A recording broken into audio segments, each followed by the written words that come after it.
네, 코리니 아빠의 투자일기. 오늘은 의사가 꾸민 대한민국과 창업가가 꾸민 미국이라는 주제를 가지고 이야기 한번 드려보도록 할게요. 교육 문제가 결국 우리의 미래죠. 네, 여러분들 다 알고 있는 얘기입니다. 한국은 수출로 먹고 사는 나라죠. 근데 어느 정도 비중이냐? GDP의 36%고 전체 경제 성장의 86%를 기여하고 있어요. 그러니까 수출 못하면 우리나라 경제 성장 있습니까? 없습니까? 거의 없다고 봐야죠. 자, 산업별 수출 비중을 보면 반도체, 자동차 쭉 보시면 전부 다 뭡니까? 거의 다 제조업입니다. 절대적이죠. 자, 한국의 서비스 산업 수출 경쟁력을 보면 제조업은 전 세계 하위권 정도 되는데 서비스 산업은 한 18위 정도 된다고 해요.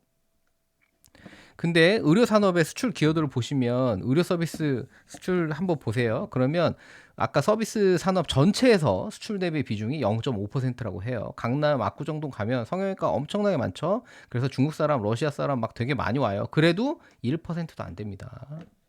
네, 의료기기 및 의약품 수출을 보면 의료기기 약 9조 원, 의약품 10조 원 많아 보이지만 전체 상품 수출 대비 약 2%가 안 됩니다. 1.5%밖에 안 돼요. 그렇다고 뭐 의료기기 의약품 의사분들이 창업하는 것도 아니죠.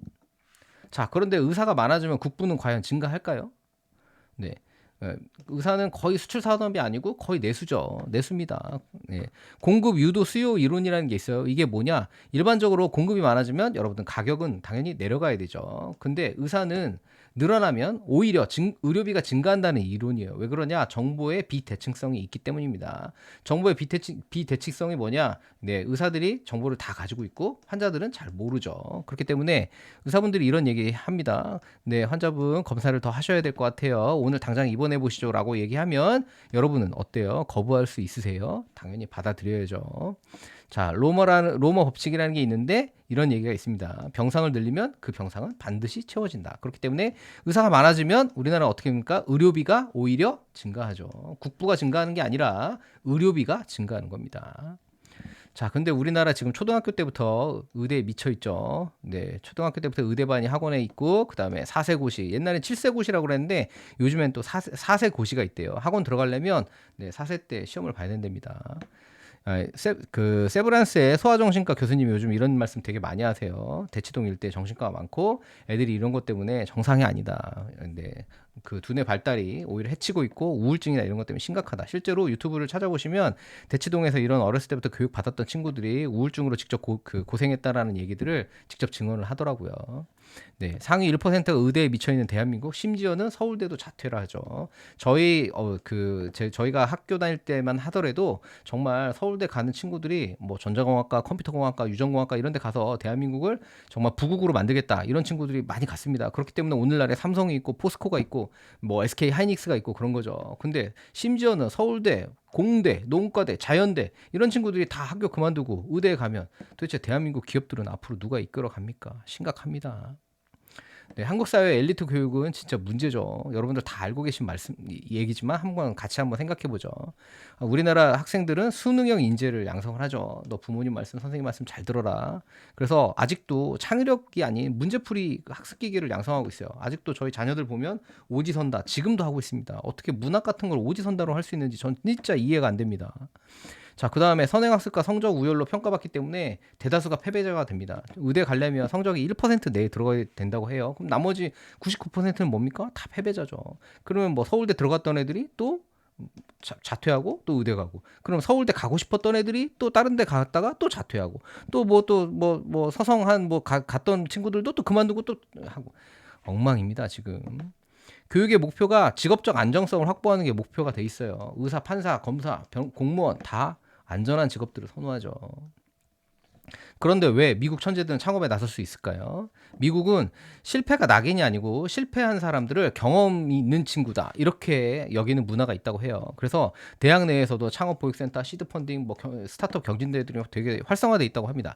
예전에 저희 회사에 그 미국 대학을 다니는 친구를 한 달 좀 넘게 제가 인턴십으로 받아본 적이 있거든요. 근데 그 친구가 미국 대학 얘기를 실제로 저한테 해줬어요. 그래서 미국은 정말 공부 제일 잘하는 친구들이 창업을 하려고 하고, 또 창업을 하려고 하면 학교에서 뭐 변호사도 붙여주고 교수님들도 붙여주고 해서 그런 비즈니스 모델이나 이런 거에 대해서 다 검토를 해준다고 해요. 심지어는 그 대학교 1학년 때 그 각 기업의 오너들이나 뭐 이사 이런 사람들 스타트업에서 와가지고 직접 교양 과목을 하는데 학생들의 그 수강 열기가 정말 뜨겁다고 합니다.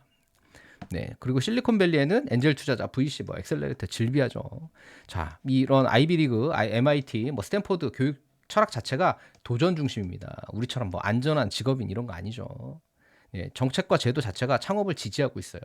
자, 창업가를 길러내는 미국 대학 한번 보실게요. 스탠포드 대학교.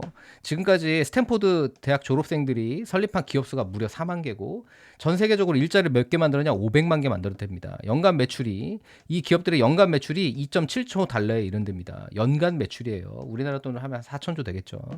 창업 동기. 자, 창업한 졸업생의 55%가 스탠포드로 왜 왔냐? 그러면 스탠포드 가면 내가 뭔가 창업 친화적이기 때문에 이 학교를 선택했다고 해요. 대단하지 않습니까?